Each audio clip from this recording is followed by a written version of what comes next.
Nick Cannon Mornings on Power 106, and this is Nick Cannon. Yeah. Y'all all 9 people here. Ain't nobody gonna go Nick Cannon. we keep it real. Shots?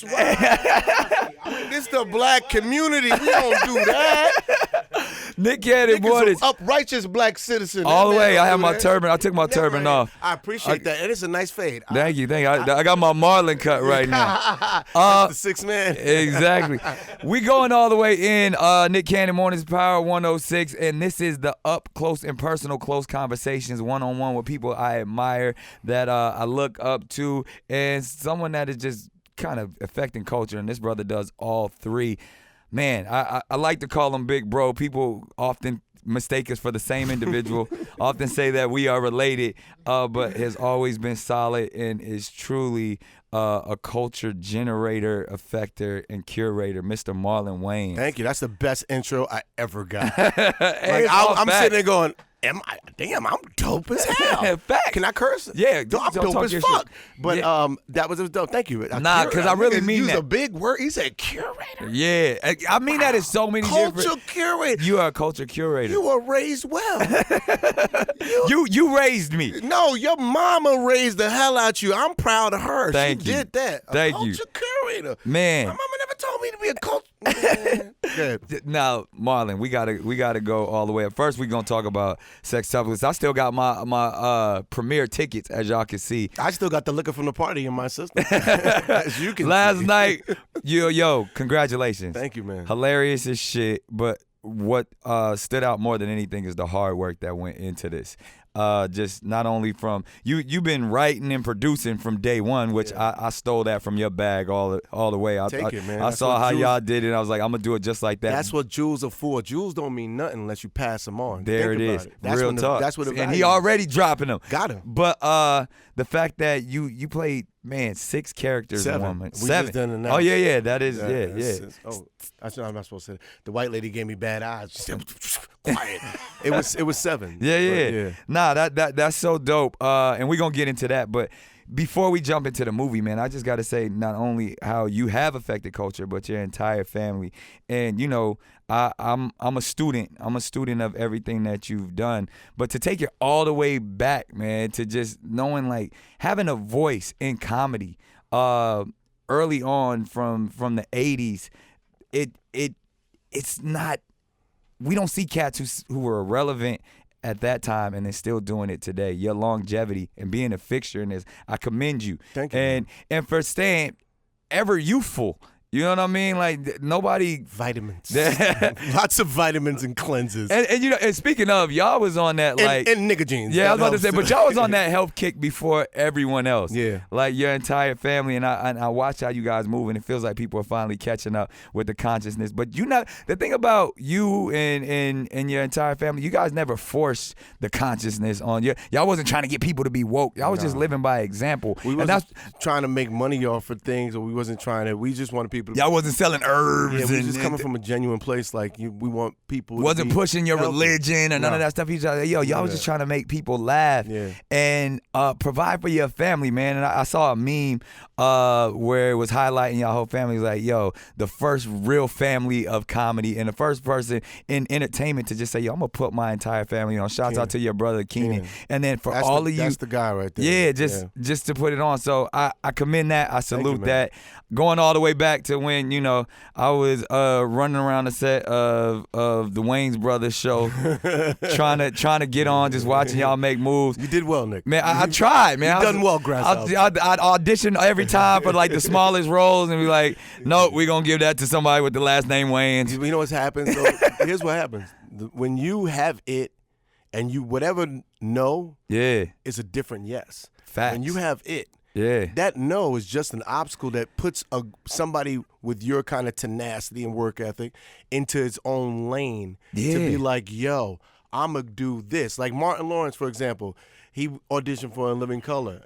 Tommy Davidson got it. But Martin was like, I'm going to do me. I'm going to do Martin's show. Like sometimes, and that's what happens is our no, when that door closes, the real ones go, that's one opportunity. Let me create 20 others. And it's so true, because I, even as a kid, like watching y'all move, coming up to the set, and I always say, like, yo, you always were the same individual. As I was like even 15 years old, you was the nicest. I was like, yo, Marlon Wayans is the nicest celebrity I ever met, because you was just real. You kept it that way, and you've been thorough and solid, the same person from the day that I met you, man. And to be able to say, yo, I've been doing this and I've been the same guy. That's a lot, man. A lot of people can't say that. Like, people, there's mental breakdowns. There's things where people have had ups and downs, but someone that I've seen career-wise as well as just solid, just character, remain the same. I think that's parenting, and I think it's my brothers that taught me how to do it. Like, being that you're doing it, you ain't doing nothing. You just doing it. And there's nothing special about what I'm doing. The most special thing I could do is leave behind laughs. Yeah. And when people talk about me, your legacy is what people say about you when you're gone. Where you're gone. And your character is what they say about you when you're not in the room. Yeah. And that means everything to me. I don't do it because it's not an act. This is who I am. And I'm in my head, you say I've been doing this 30 years. Nigga, I'm not there yet. Right. Wherever there is, I'm in the beginning phases of where there is. And I've been doing this 30 years of learning. Yeah. And now I feel like, nigga, now it's Keanu in the Matrix. Right. Shit, I'm going to put this together. Like, give me the blue pill. Yeah. I see it. Shit is moving slow to me. That's the stand-up. It's the sketch. It's the little behind the scenes. Nigga, the producing, the writing, sitting in the editing bay. But you're a legend already, though. I'm not there yet. That's crazy. So, scary movie. Don't be a menace. I'm not there. It don't mean nothing to me. Wow. As much as, and it means something, because those are things that I love. But once I do it, I never did it. Wow. What am I doing next, and what am I doing better than the last thing I did? Wow. And that's interesting that you bring that up, because you use words like legacy, and from someone who looks up to you, always looked up to you, I almost get upset because, I'm always for giving people their flowers while they're here, but not only do you not get your respect, but your entire family don't get your respect. Like, we were talking about top fives and all that stuff. One of the greatest stand-up comedians to ever do it is Damon Wayans. And I don't know. I love Chappelle, love Martin. Yeah. I love you too. But I love Martin, love Eddie, love all. But when you talk about the craftsmanship that goes into stand-up comedy, and all of his HBO specials, you can see not only is he physical, not only is he a great storyteller, not only is he a great impersonation, every aspect. Not only is he controversial, characters, and monologues within, and genius. Yes. And to see him last night. Same dude, regular, laid back. And it's like, I want people to appreciate this man, not just people who recognize stand-up, but then we got to step back and just talk about the great storytelling and writing from Keenan from what In Living Color meant to what Scary Movie meant. Well, all of these things that you guys have done in comedy and put so many people on, not just your family, but we wouldn't have the I'm Gonna Get You Suckers. We wouldn't have all of those things. Think how lucky I am that I grew up in a house with my legends. I grew up in a house with legends. Yeah. So I can't help but try to follow their footsteps and yet blaze my own. Right. Damon is in my top 3 stand-up comedians of all time. And there's Richard, there's Eddie, and there's Damon. Those your 3? I could juggle the deck, and whichever one lands at the top, I think those 3. See, I would put, he's definitely in my top 5. I might put him at number 4. Here's why I put him in 3. Not because he grew up in my house. Right. What you said about looking at a comedian, right? And I got mad respect for whoever comes after that. Right. I'm sitting there and going, he's truthful. He talks about his pain. He talks about his pain. He makes us laugh with it. Right. He's physical. Yeah. He's animated. He's a great storyteller. He makes me feel something. Right. And when he tells you the joke, and then he shows you the joke, and then he's innovative. The first time I ever seen anybody's hand twist up, when Damon did Handyman, when he did what if I commit suicide and live, the dude, genius. And that's what I look at, and that's why I say those 3 are my top 3. Only people that would add in there, and I don't even know the order. I gotta throw Robin Williams and George Carlin in. Yes, absolutely. And if I'm going 10, I agree with you. Yeah. But see, even with Robin, right? Right. Robin was frenetic with his thought. I've Different. never seen anybody move like that. Robin was like, he did like, before he got on stage, he'd do like, break open a bag of Coke and just put his face in it. All right, let's go. And he would just go. And just the improv and the ability and the same thing with Damon, just like jump into a character, jump out of a character. But see, for me, and vulnerable. As great as he was, right, I look and I go, the sitting in the pocket is what I love about Richard and what I love about the Eddie. jazz of it. Damn. Yeah. Robin was just like that, and he played at a different tempo. You almost like he didn't like the silence. The silence. He didn't like the silence. The silence. There's certain people that can sit in the silence. Yes. That's a quarterback in the pocket. Like, I don't need to scramble. Yeah. I'm just here. I see the plays develop. Eddie sits in the silence like the best I've ever seen. Like he don't need the laughter because as comedians we get scared of the silence. Yes. The cats who are comfortable in the silence, that's different. Chappelle is comfortable in the Man, every time I went after my premiere, I went to the Comedy Store. Yeah. Because Chappelle was on. Yeah. And it's always a masterclass watching him because he's just so comfortable. Dope. He's my top 10. Here's the thing about why I say Damon's right. Let me get back. I'll get back to Chappelle. Yeah. If you ask Chappelle, Chris Rock, like definitely everybody you name, even Eddie, all those guys would tell you, yo, Damon. Chappelle tell me all the time, man, Damon. Damn, man. Your brother Damon. He's amazing. He's amazing. He's fucking amazing. That nigga's ridiculous. He will tell you, like, that. Rock would tell you. I've learned some. Martin would tell you. Well, you got to remember when you take it back to the time, all of those cats, and again, because I'm a student of it, and I was, I probably got out here probably like 94, 95. So I was watching, but I was a kid, so I was there like, who the fuck is this little kid in the back of the club? I didn't really start getting on the stage until like 96. But I would see your brother. I would see so many cats just super seasoned already. And then there was a generation even before that that were watching those dudes. It was I never got to see Eddie work out.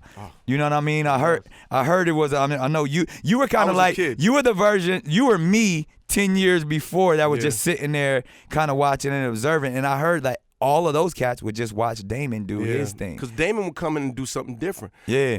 Because Damon used to love Andy Kaufman. Yeah. And so Andy Kaufman would come in and play a character. Sometimes Damon would do a set and he would leave the stage and do it from the audience. Wow. So the audience is watching the stage, but he's in the crowd. Right. Or he'd go behind the curtain. Or Damon would go on stage, he'd eat ice cream and leave.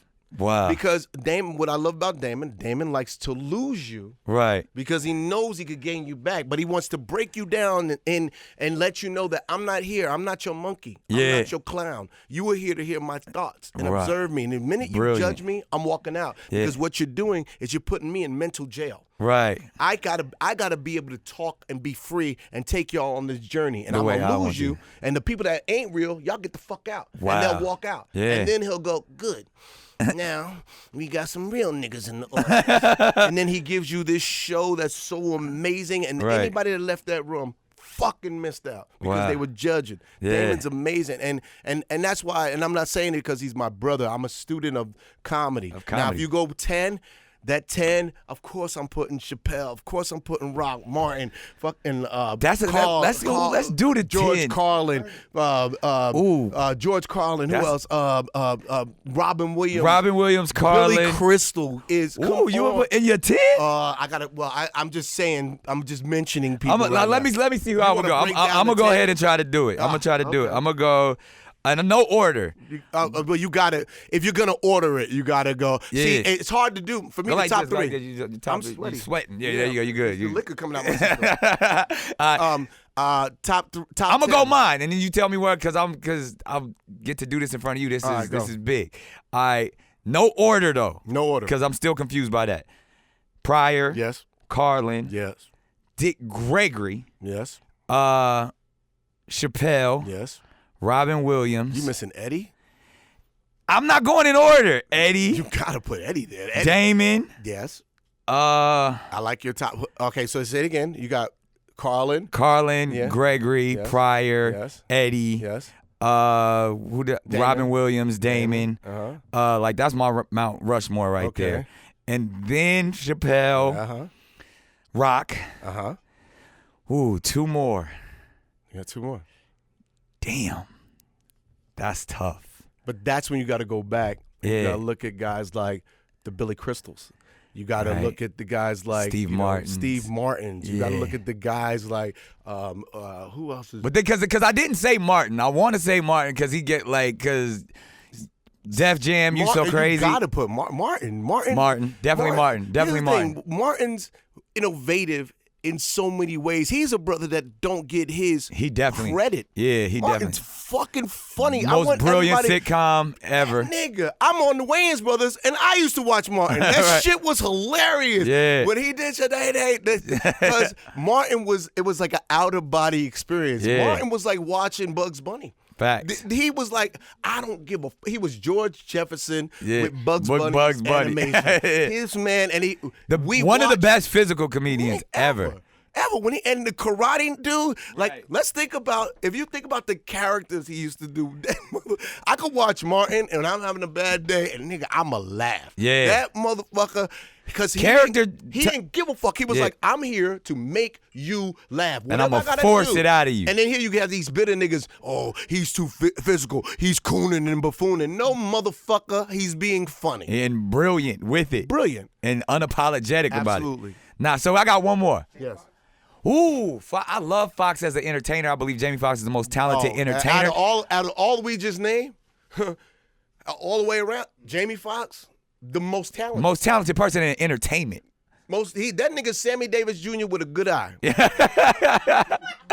motherfucker's brilliant. I don't know if I would put him in my top 10 as stand-ups though. I love him, all the way around, but all the way talented individual. None of us fucking with him. I can't fuck with Jamie. Yeah. Not all the way around, nigga. I can't sing. This nigga plays piano with his feet. This motherfucker is amazing. This motherfucker swoon. I used to watch him in Living Color and just, I'd be like, nigga. See, he's definitely an honorable mention. Come on, bro. And if we were talking greatest, we actually had this debate before, greatest entertainers. Yes. He's number one. Yes. But if we just talking about the craft of stand-up, and I got one more. I just named 9 greats. You know what I'm going to do? Just personally, I'm going to say George Lopez. Just based off of how I love for what he does for his culture. I love George Lopez. For 10, and I just got it, if I'm going to go the diversity route, because what he's done for Latinos in the place of comedy. I love George Lopez. And just as every special, he kills. But you got to, if I'm going to do that, then I got to go with the Black and Brown tour, and I got to go with the Kings of Comedy. And I got to go Kings of Comedy and lump them like it's the Wayans. Their gang, that you show. You just going to put one? That was a great, one of the greatest shows. I mean, Cedric the Entertainer is one of the funniest dudes to ever rock. I mean, Bernie Mac Mac is genius. I ain't scared of you motherfucker. Come on, man. But Bernie's like Biggie, right? Yeah. He was gone too soon. He was in the apex of what he was doing. Right. So it's hard to go, the fearlessness. Jay-Z's still here. Yeah. 14 albums later. I like to call Bernie, Bernie's there's certain jazz comedians where they just get up there and they do something different every night. They have their punchlines if they want to get to them. But Damon's a jazz comedian. Yes. Chappelle's a jazz comedian. Bernie's a jazz comedian. Cass, you're a jazz comedian. I'm getting there. You like Coltrane with it though. You just like it's sporadic. But here's the thing, like I'm learning. It takes time. How can you? I didn't do stand up. I didn't do stand up until 8 years ago. Right. Remember when we used to see each other at the airport? You'd be like, Marlon, why don't you do a special? I'm like, Nick, I ain't ready, nigga. And you're like, nigga, I'm about to film too. And doing two at the same time. And I'm like, I'm not ready. I'm such a student of this game of comedy that you put in your time. Yeah. To have your voice. I'm coming up. I'm only doing it. But you're a brilliant comedic. It takes time. And you grew, like, for you to say you're not a stand-up, all right, you may not have stood on the stage until 8 years, but you were, you saw Eddie Murphy working out. You grew up in the same house as Damon and King. Just because I could drive a car don't mean I could fly a plane. Just because I could play piano don't mean I could rock a guitar. Right. Everything you do, stand-up is its own art form. Facts. I stopped. I didn't do stand-up because I was like, I'm going to do something different.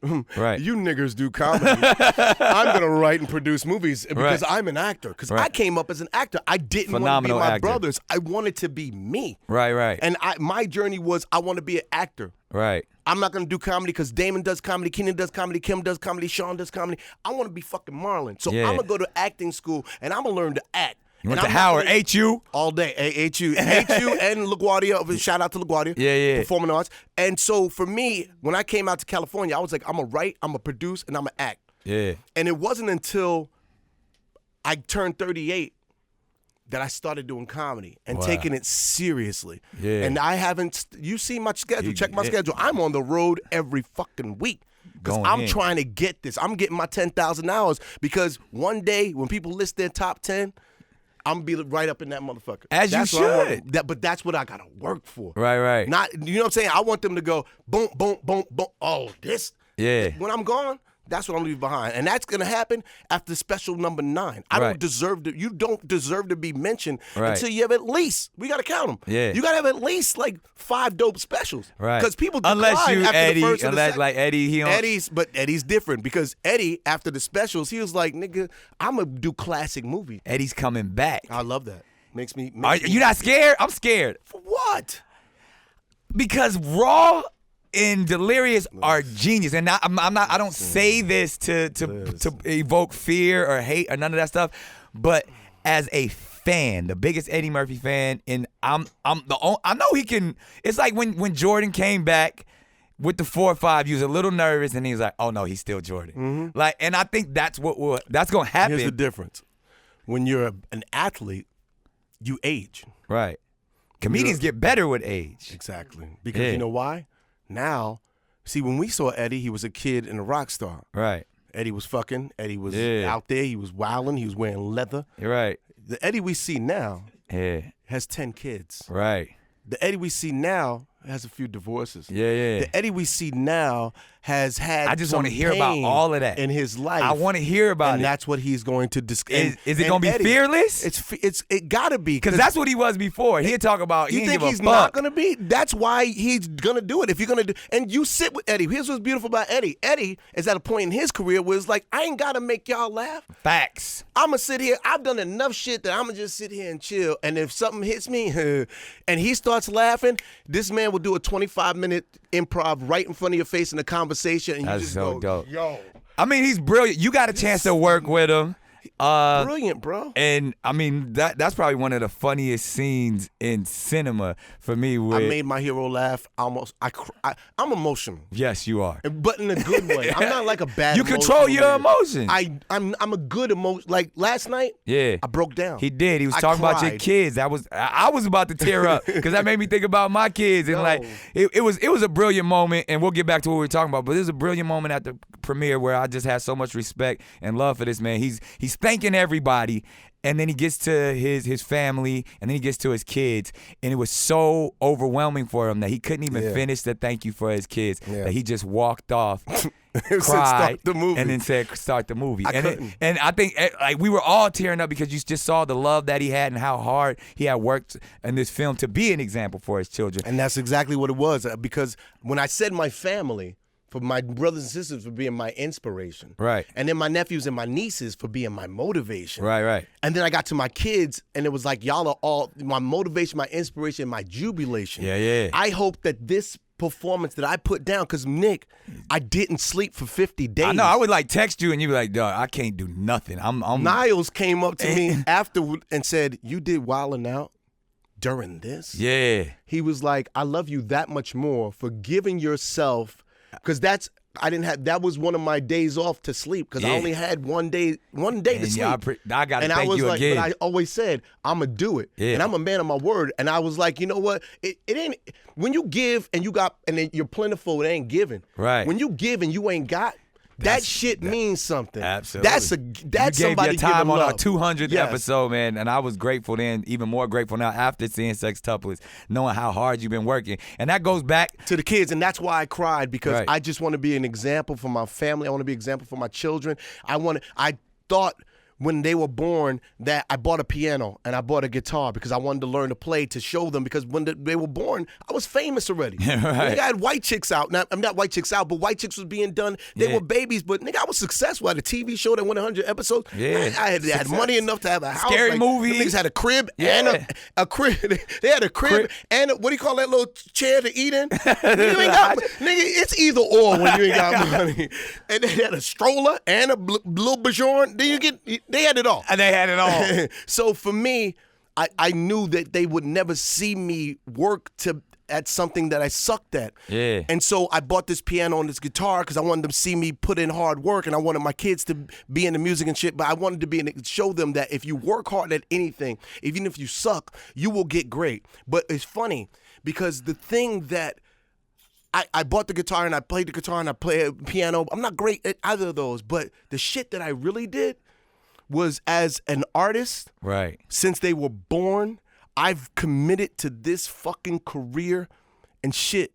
That's the instrument. Yeah. That's the thing. And that's what I was trying to say to them is that this hard work that I've done, I know I'm so much better than I was fucking 19 years ago when my daughter was born. Right. These are my best years, nigga. I'm seeing this shit. The special I did, Woke is Cute, because it was my first one. The next one, the truth in it, the love in it, the story in it, nigga, it's coming together. I see it.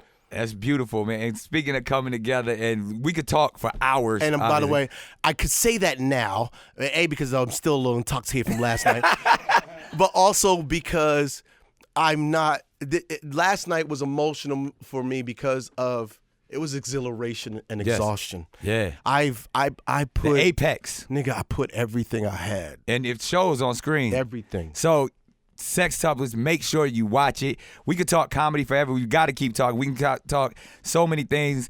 But before if you're going to leave, I got talking comedy. I got some dates to plug. Go ahead, tell them. August 23rd to the 25th, Tommy T's in Pleasanton, California. Yeah. September 6th through 8th, I'm at the Funny Bone in Columbus, Ohio. Getting it. September 14th, I'm at the MGM National Harbor Theater. That's where I filmed my special. One big show. Get your tickets now. It's filling up Chocolate City. September 14th. You shooting yours? It's in D.C.? That's where you shooting? I shot the first one in D.C. Okay, the next one I'm going to shoot in New Jersey. I think I'm going to shoot my get next close one in to D.C. too. Oh, it's amazing. Yeah. It's amazing. I got to do it at Howard. You could do it at the Harbor Theater. Yeah. That would be dope too. Yeah. Ain't you? Yeah. Come on, you know. Ain't you? We brothers in so many different ways. Bison, look at you. Exactly. People always mistake us. They thought we was each other. They're like, white people. They the same niggas. Just put it out there. Nick Cannon is Marlon Wayans. Yeah. That's one of them characters that Marlon is doing. He good. He was white chick and he Nick Cannon. Motherfucker That's is good. Marlon on Wildin' Out, man. Yeah, Marlon is good. On the turban, that's Marlon all day, man. All right, hold on. And I have September 19th through the 21st. I'm sorry. Keep going. I'm at Comedy at the Carlson in Rochester. I love you, but you know you got to pay these bills. October 25th through the 27th, I'm at Pittsburgh Improv in Pittsburgh. November 22nd through the 24th, I'm at the Punchline in Philadelphia. And lastly, December 20th through the 22nd, I'm right here in LA. I'm at the Improv in Irvine, California. Get your tickets now. He's serious about it. He's hilarious. One of the funniest men to ever walk on this planet. But I can't let you get out of here. You see, I got the damn bulletproof vest on. Yeah, you got beef? Yeah, nah. I was about to say, Nick, just talk it out, bro. We don't do this. We don't fight. It's called the Firing Squad. I'm going to just throw some random questions at you. I'm going to go. shoot them at you, and you shoot from the hip back. All right, here we go. He's still a little intoxicated because this is good. You know, some good truth. Yeah. Feared or loved? Loved. All day. All rulers that rule in fear die horrible deaths. Even though their reign may be longer. Read Art of War. Yep, the people that give land by the sea and vegetation for all the people in the community. Right. That's the most prosperous love that you will ever have, and you will become a legend when you're gone. They will always appreciate and respect you. They won't stone you and kill you. What happened, the Wayans will be loved and endured like that. Our reign on the top may not be as crazy, as strong, but we're gonna be loved. Absolutely. The Weinsteins, nigga, they got beat like they beat Joe Pesci and Goodfellas. Casino. Yeah. Both of them. Yeah, you can't be that. That's not how you be. That's not how we rule. I rule with love always. That's it. And so, but speaking of fear, yep. What's the one thing Marlon Wayans fears? I feared doing stand-up. Yeah, but you overcame that. I fear death. Really? I fear death. I wouldn't think you would be one to fear death. Here's why. Because I've always seen you be fearless and do crazy shit. So I'm like, I'm fearless of death because I know I won't be here to love the people that I love, and I hope that the traditions that I'm putting forth that they carry on. because I can't. I know being here, I could protect my kids. Being here, I could love my family. Being here, I could safeguard my friends. Being here, I could be an example. When I'm gone, that's real talk. Who's gonna take my place? But you've left such a legacy. You've left such great examples that that somebody's don't mean gonna take niggas is gonna pick up the baton, my guy. That's very true. That's real. You went deep on it, so I'm gonna lighten it up. Favorite restaurant? Favorite restaurant? Catch. Oh, okay. L.A. and New York. All right. Worst job you ever had? Have you ever had like nigga, plenty. Sneaker stores. I worked in, here's the thing. Worst job I ever had was collecting bottles and cans when I was 8 years old. Hard work started for me when I was 8. Nigga, Understood. Me and my brother used to collect bottles and cans. Sean would lower me into the fucking trash. He'd be like, any cans in there? Yeah, I see 3. And then he'd pick me up and I come out with these cans and we make like $200 a week collecting. Wow. You know how many cans you got to do? To get $200. I used to collect cans and I would get like $3 with like 4 trash bags. You had the bougie collecting cans. Your mom had 1 kid to support. My mama had 9, nigga. We helped give rent money to my mom. Wow. Like we was contributing to the household at 8 years old. And so that taught me hard work. And here's the thing. It was so bad, me and Sean almost moved to Minnesota because you could get 10 cents a can in Minnesota. Nigga. Real. That's crazy. Favorite cuss word? Fuck. That's really. I love fucking motherfucker. It's just so. And nigga. I'm about to say nigga a cuss word because you say nigga more than. Nigga. Here's why. I say nigga because I want to loosen niggas up. I feel like we're too hard on us. Yeah. We are too hard. We have a fucking problem. We have a disease as black people. We don't celebrate each other. We ain't there for each other. Yeah. That fucking bothers me. I'm going to be there for y'all. But that's when niggas call me, we've been conditioned I'm to there. be that way, though. You call me, I'm there. No, I try to be. I'm 100%. not. You can't sit or there you'll and talk give me shit. a real answer. Yes. A quick no is better than a long bullshit. Let me check. No, all of that. nigga, come real. I'll respect your time. You can't talk. I don't let niggas talk bad about niggas in front of me. I remember you like did that. me one favor that I know you regret that when you came and did America's Got Talent.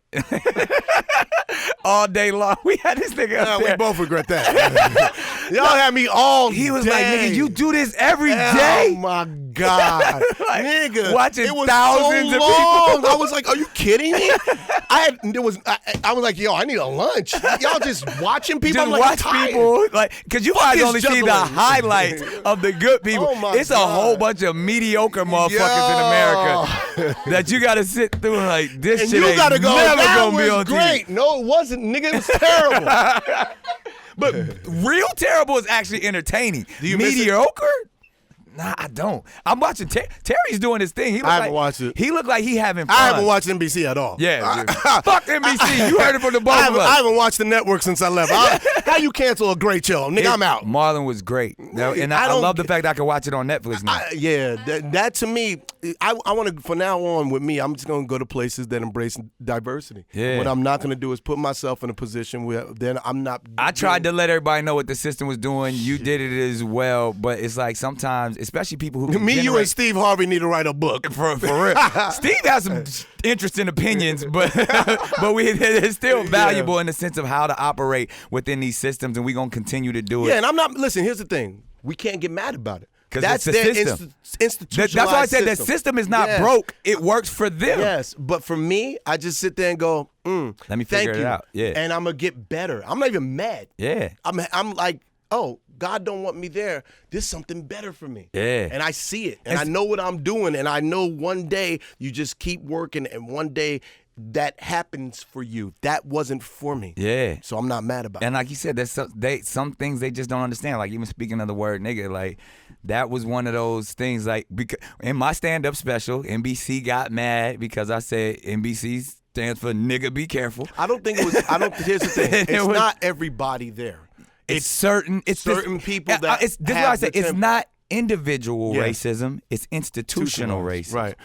But depending on who's at top. Yeah, right? and I don't blame any person, yes. but I had a meeting with an executive who told me about that whole thing when I was walking away. And this was in the meeting where they were trying to get me back. And they said, but it's just something about that word that makes white guys uncomfortable. And you said, I was like, nigga, what you talking about? How you think it make me feel? And then from that moment, I was like, wow, okay, I'm not mad. No. I'm going to step away. It's a freedom. And stand up for freedom of speech. Yes. Freedom of my people. Yes. And freedom just to say, yo, I'm not freedom an employee. Freedom of artistry. I'm an artist that people tune tune in to see. Yeah. Respect my And I'm going art to say let some me things be. that you're not going to agree with. Right. But I should still have the right to say that and not have my job in jeopardy. Right. And that's why I said you can't fire a boss, so I had to get up out of there. Yeah. And the fact that we can sit here today as friends, artists, entertainers, brothers, and have this kind of conversation on a free forum. And one thing too is like I don't carry bitterness into my world. Right. That happened. Yeah. It's okay. I move forward with positivity, and love. Energy moves that way. I'm not even gonna sit there and sit and hate. You sit and hate too long, you ain't seeing all the other opportunities that's coming your way. Yeah. You got to put out love. Get rid of hate as soon as you can. Right. When you have an argument with somebody, the minute you go, the quicker you go, yo, my bad. Yeah. The better your relationship gets instantly. Yeah. Why wait fucking 10 years for me to go, my bad? Yeah. Just say that to yourself. Right. My bad. Yeah. And forgive yourself and forgive them. Whoever trespasses on you, Jesus on the cross, I forgive them, Father, for they know not what they do. It's tatted Boom. on my back.